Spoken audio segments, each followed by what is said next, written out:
Today I've got a real treat for you. I got to interview Alaska Prepper for my show Rainbows and Silver Linings over on the This Way Network. Now I have that premiere on This Way Network, and then the following week I have it shown on my channel here at Sweet Home California. So anyhow, today I am premiering the Alaska Prepper on Sweet Home California. After you watch this episode, please click the link I'll put down in the description so that you can see the premiere of my Rainbows and Silver Linings episode for this week, where I interviewed Don Riddell, who is going to be hosting a guitar instruction video on This Way Network, and you'll get to see me play a little bit too. So anyhow, please enjoy.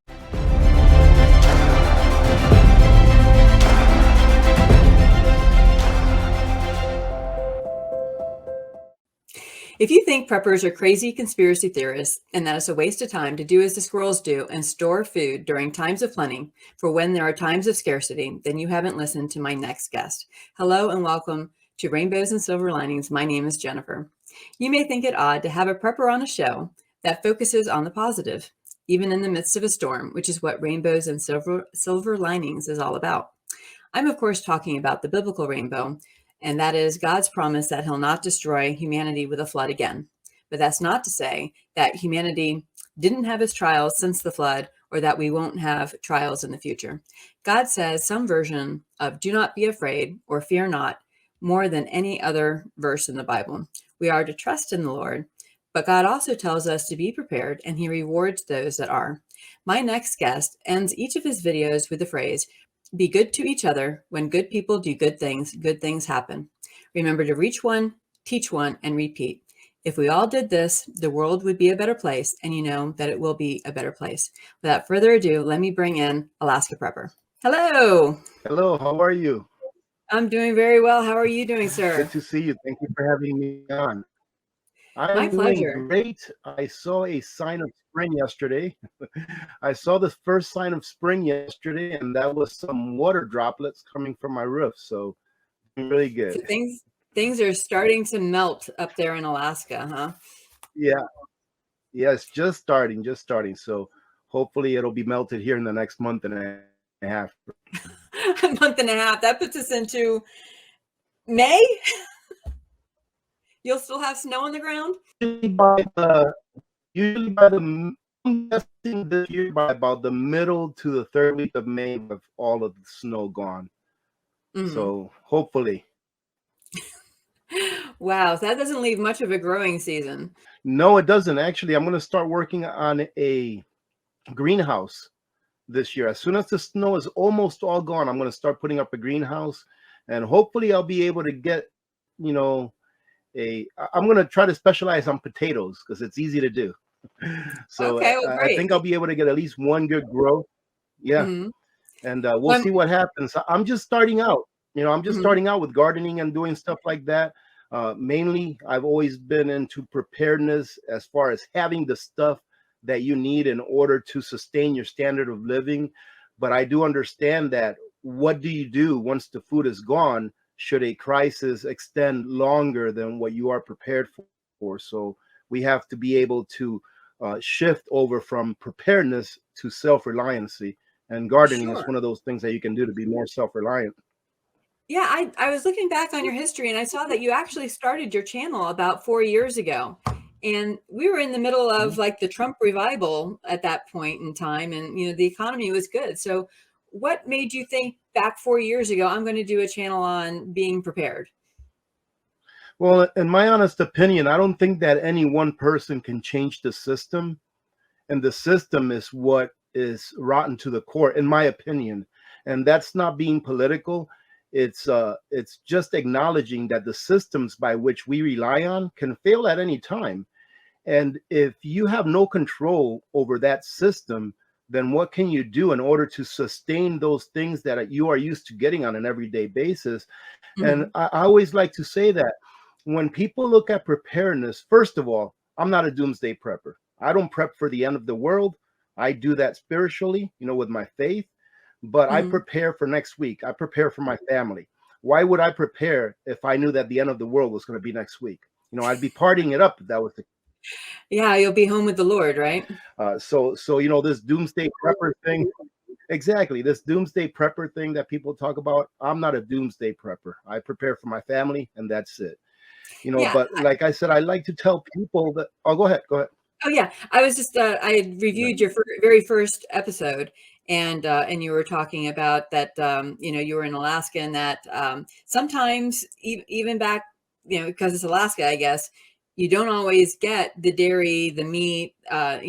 The Right. supply chains up there are a bit more dependent on the weather and ice roads and things. So um, Yeah, sure. And what I like to tell people to take a look at is take a look at the infrastructures that you rely on. And I'll mhm, just pick one or two. So for example, if you rely on electricity because you cannot make your own and instead you purchase it from a utility, then what would you do if that utility stopped working for whatever reason?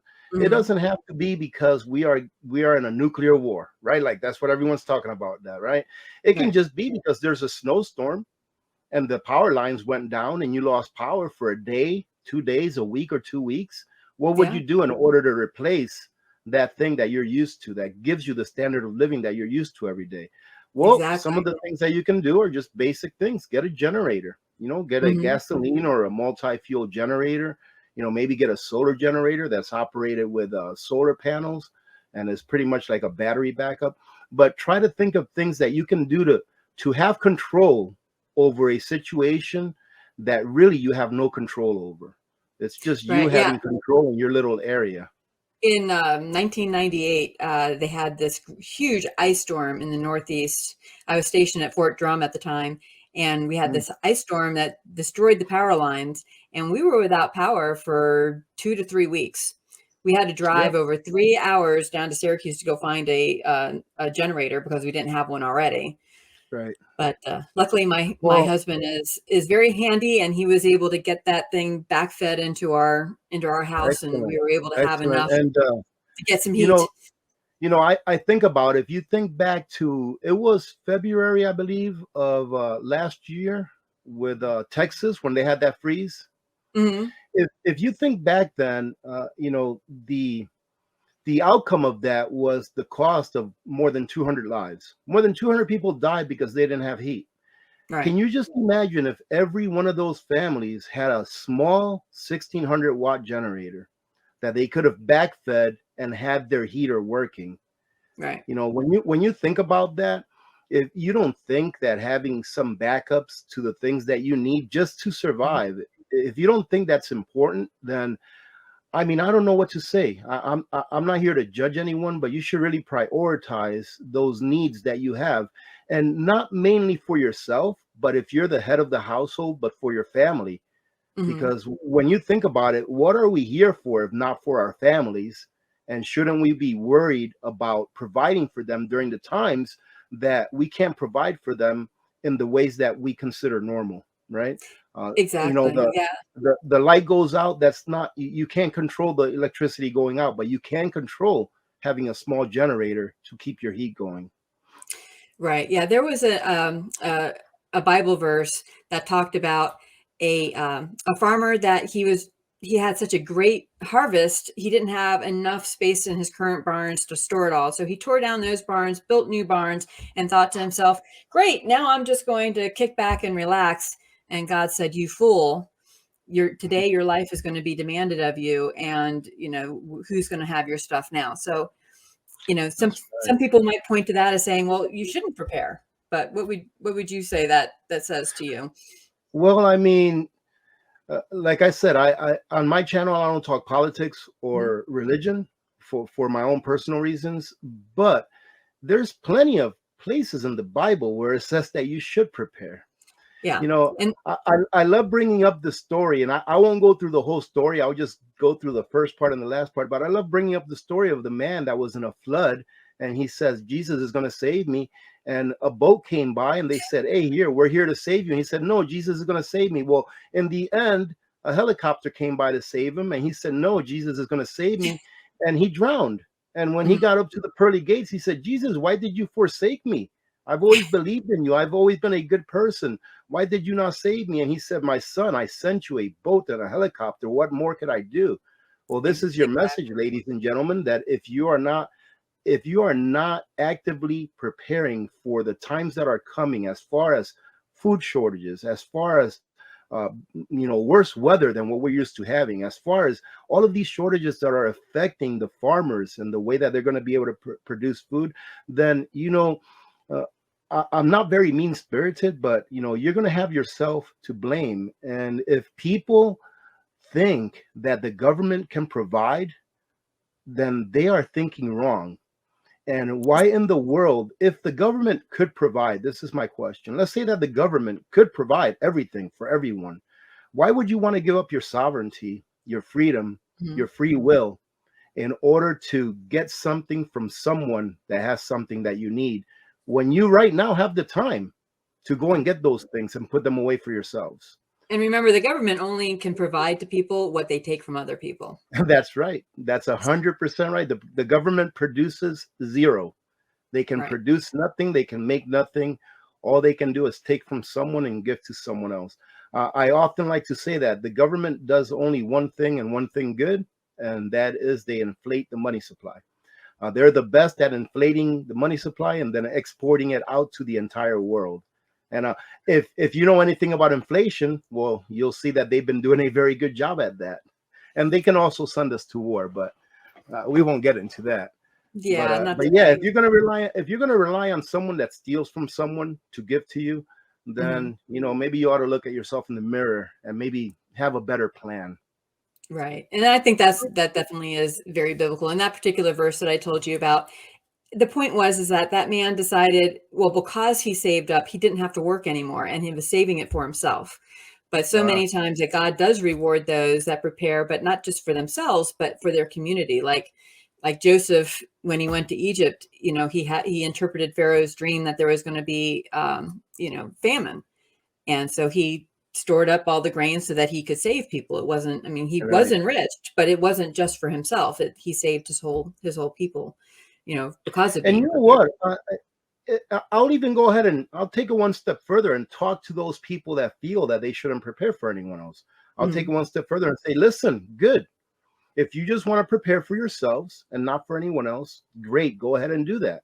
And the reason I say that is because if that will get you to prepare, then great. Mhm. And the more people that are prepared, the less pressure that there will be on those systems that are able to help other people. So That's if you true. don't have to get on the bread line because your pantry is full, those people that did not prepare ahead of time will have more bread to get from the bread line because you didn't have to take any. Right. So if you want to think about it both ways, you can. Both ways, our country is better off. The That's better true. prepared that a citizenry is, the better off the country, the nation as a whole is, in my opinion. Right. Exactly. So I heard also that you were formerly in the military. So did that have any influence on being prepared? Well, I guess yes and no. I was in the military, and I during 2008, a lot of people started preparing after 2008 because they saw Mhm. the financial crisis and they saw how many people lost their homes, et cetera, et cetera. But during that time, I was actually deployed. I didn't even know what was going on in the world, Mhm. right? I didn't even know that we were having a financial crisis of the magnitude that it was. So I can't say that I started prepping because of 2008. No, Mhm. actually, I started prepping because I saw a YouTube video on preparedness. And well, I mean, it's kind of a long story, but seeing the YouTube video on preparedness is part of it. But way before then, I started waking up to the way of the world, the Mhm. way that governments do things. And I remember coming home on my very first deployment to Afghanistan, coming home, and a buddy of mine gave me a book, and it is Confessions of an Economic Hitman by John Perkins. Mhm. And that book woke me up to how the government uses our name to get away with the things they get away with, how they strip the wealth of other nations. And I started thinking that, you know what, that got me going down the rabbit hole. Then I read another book, and it was what is it, The Creature of Jekyll Island by G. Edward Griffith, which pretty much tells you about how the Federal Reserve was formed and all of this stuff, right? And then that got me thinking, you know what? The government's not here for us. They're Mhm. definitely not here for us. And then I started, looking at what those two books were saying. And I was like, you know what? the government is actually doing an economic hitman on us, the US Mhm. citizens. They're actually doing to the US citizens what they've done to countries in the past, which is Mhm. strip them of their wealth. And then, that got me to thinking about FEMA and can they really provide, Hurricane Sandy, I think it was in the East Coast, and how I saw that lady on a commercial or on a video where she was begging, I think it was Senator Schumer, please Mhm. get us blankets, please get us generators, we're going to die. Mhm. And that really woke me up. That one scene really woke me up. And then, of course, YouTube came around, and I was introduced to a couple of prepper channels on YouTube. And I was like, you know what? It just makes, I'm very, very glad that I embarked on the journey of being prepared because, it takes a huge weight off your shoulders, especially now with the way that, the country is going, with the way that our finances, our economy is going, our geopolitical issues that we have. There are so many things going on right now that any one small thing can pretty much collapse the whole, it'll be like a domino effect. Yeah. One small thing can pretty much collapse the entire system. But I your believe that point of reach one, teach one, and repeat. The further we can get this message out there, the more yep, individuals that are self-sustaining on their own, then yes. then the government can be that safety net for those the fewer people that Well, haven't done the thing is I'm all about freedom. that. Mhm. I am all about freedom, and I truly believe that the better prepared you are, the better prepared you are to preserve your freedom. That's true. Because when you need, you have to give up of yourself, of your time, of your labor, your skills. Mhm. So, a lot of people say that they are financial slaves. Why? Mhm. Because they have a McMansion, they have an $80,000 car, they have credit cards, they're living rich, but they're really poor. So Mhm. what are they giving up for that class of lifestyle? They're giving up their freedom. They're giving up Right. all of their hours so that they can take that money or that fiat currency they earned and then just hand it over to the banks. Right.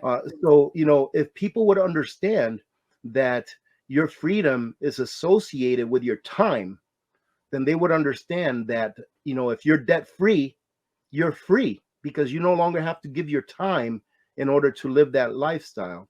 And also with being prepared, if you have the things that you need in any kind of crises, then you don't have to go ask anyone else for it. And if you could only imagine if every family in these United States in the last couple of years, if every family had a 1 year supply of food, Mhm. sustenance, had an emergency fund of 6 months or more, Mhm. do you really think that the government would have been able to get away with as much as they did with these mandates and things like that? Now, like I said, I'm for freedom and I'm not here Mhm. to judge. I think that anyone that wants to do anything with their body can do so. And I'm Mhm. not here to judge them. I'm not here to tell them yes or no. But when the government comes and tells you, you're going to do this or we're going to do that, you can Everything decide, comes with hey, strings. Everything yeah, from the you, government is yeah, going to come with strings. yeah, you can decide. You're like, hey, no, I'm not going to do this. You know why? I'm good. I have one of our community members on the Alaska Prepper channel. She, I think it was on a live stream that she chatted and said, I have to quit my job on the 4th of January because if I don't do what they're telling me to do, then I have to quit my job. And I told them that I quit anyways because I have enough, I have enough stuff put away for the next 2 years and I have an emergency supply for 6 months. So yeah, Mhm. I can find another job in 6 months. Now imagine if everyone was in that position, if everyone had the forethought to do those things, how much more free they would be to make decisions that would otherwise be detrimental, to their finances. Most Absolutely. people, most people are doing the stuff that they're being told to do medically wise because they can't afford to go without working for a week. Yeah. So I And it believe used that to be yeah. it used to be a normal thing that, my Hmm. grandparents all had, these cellars where they had Yeah, months and months of supply of food. They didn't go to yeah. the grocery store, twice a week. I think the average time that Americans go to the grocery store is like 2.7 times per week. They Wow. don't even have a Yeah, full week's worth of groceries that they can have yeah. in their house at Well, one the time. thing is most people don't realize that 100 years ago, 120 years ago, the word prepper was not a word. It was not needed because it was everyday life. It was just If you life. didn't have a 6 month supply of food and something happened to your harvest, what are you going to Mhm. do? How are you going to make it through winter? And they didn't have the systems that we have now that make it easy for people to decide not to work. So they Yeah. knew they had to work. They knew they had to put away those nuts, in that tree trunk. They knew they had to do that in order to make it through the winter in case something happened that was out of their control. Well, now with technology and now with farming being, pretty much eradicated by big corporations, now we have a nation full of consumers instead of a nation that is full of producers. And Right. for the most part, our nation, I think I remember reading a poll somewhere or a statistic that said that our GDP, our gross domestic product, is about 76% made up of consumption. So 24% production, 76% consumption. And that, in my opinion, puts us in a terrible place as far as national security goes. Because look at what's Absolutely. happening now. If Mhm. we have a fertilizer shortage, well, guess what? We import almost all of our fertilizer. And we're Right. very lucky that Canada is like the number one fertilizer producer in the world. And Mhm. they're right next to us. We're very lucky at that. But what if Canada decides not to like us? Yeah. Where are we Or going to get our they decide that fertilizer? they need to keep that for their own, That's population. right. Yeah, that's right. A lot So of we depend. rare earth Yeah, rare minerals, earth metals. Yeah, yeah, medicine, even medicine components are all, yeah. outsourced. That's right. And so, what are we going to do when the world turns against us? Because I mean, I look at history and I look at how many countries must be getting tired of the. And when I say us, I don't mean we the people, because I Mm, believe that we the people have a common enemy, and that is the mm, government. You right. know, a lot of people say, "Well, you're not a patriot because you're always talking bad against the government." And I'm like, you know what? I think that the true definition of a real patriot is a citizen that criticizes his government, that Mhm, looks at his government and says, "Hey, you're doing this wrong and you're doing that wrong," because that is how we preserve our liberty. If we don't mhm, criticize our governments and keep them in check, then how are we going to stay free? right. So our government has used the dollar as a weapon for so long against other nations. So if a nation doesn't want to do what we want them to do, well, we're going to go ahead and sanction you. Well, you know what? Countries are starting to get tired of that, and And they're eventually gonna enough set up countries, they're gonna set yeah, up another system, and then we won't exactly. have any And they're leverage. doing that. Yeah, and they're doing that right now. They're setting up a bilateral system that can just bypass the US dollar. And guess what? Mhm, We've abused the privilege of having the world reserve currency for all of these decades. And countries are now waking up to the fact that, hey, you know what? There's a better place, there's a better choice that we can make than using the dollar. And I'll tell you what, in my opinion, that is going to be the greatest event in the history of mankind when the US dollar collapses. Because when I look at currency, I look at it in a different way that most people look at it. When I look at this paper right here, I don't look at it, and I'm going to call it money because most people know it as money, but it's really fiat currency, and it mhm. has really absolutely no value except for the cotton and paper and ink that's on it. That's the Mhm. only value this really It's has. just really what everybody agrees it's worth. That's right. So when I look at this, I don't look at this as a nominal $5 bill. Mhm, I look at this as seconds and minutes and hours of my time, of my mhm, life, because it takes you time. It takes you capital. It takes you a skill to go and earn this fiat currency. So when this goes away, there is so much energy built up in all of the paper products that we call wealth, that when mhm. it all goes away, people are going to lose everything. People that measure their wealth in paper products are going to lose everything. They're going to lose all their dollars. They're going to lose their 401ks. Everything is going to be lost, and So they're you going to might be as left with well nothing. store it in something that's Yep, tangible, like the that's right. food, if you Food. need, Yes. parts for your car, Oh, yep. Exactly. my Exactly. And yeah, I often tell people, listen, you want to make a lot of money in the stock market, stock up your pantry. yeah. Because between last year and this year, I made about 30%. I don't know Mhm. about you, but food's gone up about 20, 30%. Right. So So right there, it's, and you know what, we may be making even more here shortly. yeah, Well, my unfortunately. sister-in-law is the one who actually introduced me to you, and uh, with canning. And you know, my brother-in-law would tell us, "Oh, my wife's gone off the deep end. You know, she wants to do all this canning, and you know, she's storing up all this stuff in the garage. Can't even park my car in there." Oh, But that's great. That's great. but you know what? I started listening to her, and then you know, I was watching your videos, and I'm like, you know what? That just makes sense. You Yeah, know, it just makes sense that you would have some things that you have total control over versus hoping that what has always happened in my lifetime will continue to happen. And you know, if you look back in the Great Depression, you look back in years past, you know, what we have right now, the era of the predictable supply chain is not is not normal. This is an aberration, and it can be yep, very easily disrupted. And we've seen that yeah. with what we've gone through the last couple of years.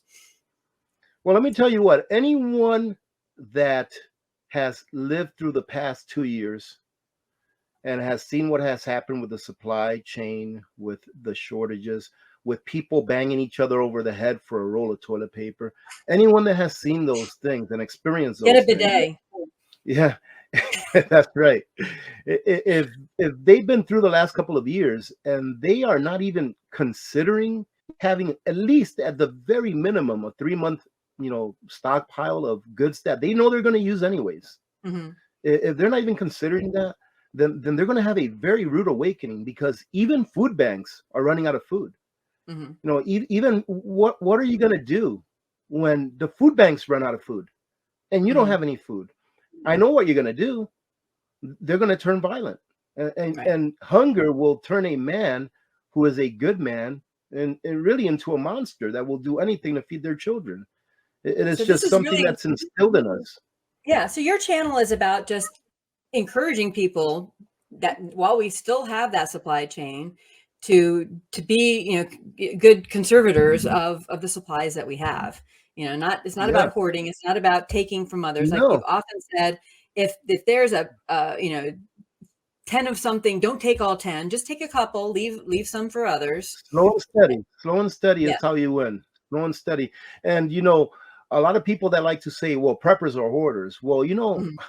if you look at, and I'm not just going to say my pantry, but I would generalize it and say most preppers pantries, right? Mhm. Like for example, my pantry, my wife can call me right now, and I'm like the logistician in my household, so like I know Mhm. where everything is. But she can call me right now and say, "Where is the spaghetti sauce?" And I'll be Uh-huh. like, "Okay, go in the pantry, make a right. It's going to be at eye level, the third shelf down. That's where it is." From here, I can do that. Mhm. So what I would say is make sure that if you are going to start your preparedness journey, to have a plan, all right, and Mhm. be organized because you don't want to waste food. You want to make Right. sure that it's ready for you when you need it. So something that I really promote is that you rotate the foods that you have. So take your old from the back to the front and then put your new in the back once you fill in the gap. Right? Yeah. Because we live off of my pantry. Yeah. We get the foods that we eat and we use the foods that we get. And every so often when I see that there's enough of one item missing, let's say that I have enough ketchup for a year because we use Mhm. ketchup in our household. So we probably have about 8 bottles of ketchup in our pantry. So when I see that there's only 6 left, hey, next time we go to Costco, let's go ahead and pick up an extra 2 or 3 bottles of ketchup and we Yeah. put it in the back. It's not rocket science at Right. all, and it's not really that hard of a work to do as long as you keep up with it. When So I first so started, so anybody can do it. when my sister-in-law, you know, encouraged me to start doing this, you know, I was taking a look at how much food I threw away. When we moved here to Hmm. California from Boonesboro, you know, I looked at everything. It's like, is it worth bringing this cross country? I'm like, I was amazed at how many cans of food and all that they were way past their best by date because I wasn't doing the rotating. And I can't tell you how Yeah, many times I lose track of things in the refrigerator that I throw away because, you know, I didn't keep track of it. yeah, So yeah. being into this more of a prepper mentality, but being good, uh, conservators of our resources is that I try and pay more attention to that, try and make things in smaller Yeah. portions so that they don't go bad in the refrigerator before, everybody's sick of eating lasagna for 3 nights in a row. Yeah, my wife, I'm always giving my wife a hard time about this because whenever she cooks for 30 people. And and it's not that she cooks bad, but like, I actually teased her about this a couple of days ago because she Mhm, made a casserole that is like her family casserole, and I love that mhm, stuff. I love it. mhm. But when she was done making it, I'm like, do you know that our son moved out, right? You know that it's just you and me and little Miss Alaska Prepper. So I've eaten that casserole for breakfast, lunch, and dinner for like 2 days because I'm not gonna waste it. And I mean, it tastes good and I like it, but I'm like, well, here we go. I'm gonna be eating that for the next 2 days. Yeah. but uh, Yeah. but yeah, you have to learn, learn and adapt. And I hate wasting food. Like I really do. Mhm. Whenever I love to cook. And whenever I cook, I try to cook enough so that there will be like enough leftovers for like maybe two more people to eat. That Yeah. way, if I want to have some for lunch the next day, I can. If somebody wants to have seconds, they can. But I want to make enough to where there's not going to be any waste because I really, really hate throwing away food. It just puts a sour taste in my stomach because what I think about whenever I have to throw away food, I think about, I'm like, you know what? What if something happens and I'm on my last can of beans and I'm Mhm. like, man, I wish I wouldn't have thrown that piece of lasagna away, right? Or something. Exactly. Yeah, if it looks like, we're getting food fatigue, it's throw it in the freezer and then bring it out next week, and then it's new again. Yeah. Well, I try not to freeze any leftover meals because I like Mhm. to keep my freezer full of meat. We just got half a pig, so yeah. Oh, speaking of pig, have Oh, you that's have you done awesome. any canning of pork? Does that work well? Oh yeah. Canned pork is so darn good. It is so good. Have you done it yet? I haven't, but I need to because as I said, I have half a pig in my Mm, freezer, and now we're going to be buying a cow too. It's going to take a while for him to grow up big yes. enough to be slaughtered, but Canned, we're going to have to make room pressure in the canned freezer pork. for. Yeah, like Mhm. pressure can, like pork butt. Yeah. Don't skimp on the fat. Don't skimp on the fat because man, I'll tell you, it's delicious. I actually I have a video where I took out a jar of pork that I pressure canned and I Mhm. made a dish out of it just to show Okay. people what it would look like after you cooked it. And I mean, I tell you what, it comes out great. Let me see. I have to say that my favorite canned meat, I have to say, would be beef. Oh And yeah. then well, I mean, I gotta say that I love the beef, I love the Mhm. pork and the chicken breast. It's so good, Mhm. that I love those three types. Turkey, I have canned turkey before. It's okay, but it's turkey. It doesn't have that much fat, so you can tell. But you can can it in a way that if there's no turkeys this year, you can take Mhm. out a few jars of turkey and actually have turkey with gravy and mashed potatoes and stuff like that. I would say that canning meat is really my favorite thing to eat out of home canning. Yeah. I do jams and stuff like that, but usually whenever I do a batch, it's so much that it lasts me years Yeah. because we use it. I just opened up a jar of jelly, grape jelly that I Mhm. processed in 2015, and it was still delicious. Yeah, I don't have a So, lot of peanut butter and jelly either, so I know, yeah, once I would make that, it would probably last a really long time. Well, I really wanna thank you for your time here for the rainbows and silver linings. It's been a pleasure, and if, any of you out there have not heard of Alaska Prepper before, make sure that you subscribe to his channel. I will make sure that there is a link in the description, and, we will see you next week. all right. Thank you And very much for having me. Thank you for inviting me over. alright, thank you. Thanks so much for watching this episode featuring Alaska Prepper. Let me know your comments down below. I'd love to hear your thoughts. And if you would like to be interviewed on Rainbows and Silver Linings, please contact me. My contact information is in the About section on my channel. Anyhow, please click the link below for this week's episode over on This Way Network, where I interviewed